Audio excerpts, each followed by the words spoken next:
Vuani nga dhimbjet e shpinës, gabimet që bëni dhe si t'i shmangni ato. Problemet e shpinës janë ndër më të zakonshme që prekin secilin prej nesh. Ato bëhen ndërje të padurueshme ndërsa shkaktojnë vështirësi të mëdha në lëvizje dhe në aktivitetet e përditshme. Por ajo që nuk e dim është se pa dashje jemi vetë shkaktarët kryesorë të dhimbjeve të shpinës. Sipas ekspertëve, shpina në duke e fortë është shumë e brisht, sepse mund të bëhet e paqëndrueshme dhe të dëmtohet nga një sër faktorësh. Në këtë video do të listojmë disa nga gabimet që bëni çdo ditë, duke shkaktuar dhe përkeqësuar dhimbjet e shpinës.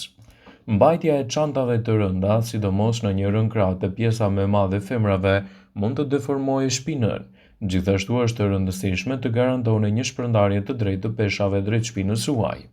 Lëvizjet e gabuara në ngritjen e peshave dhe në shtyrjen e orendive mund të shkaktojnë dhimbje shpine, e fjetura me stomak, përdorimi i shpeshtë i telefonit me kokën poshtë, punët e shtëpisë të bëra në mënyrë gabim mund të jenë shkaktarët kryesorë të dhimbjeve të shpinës.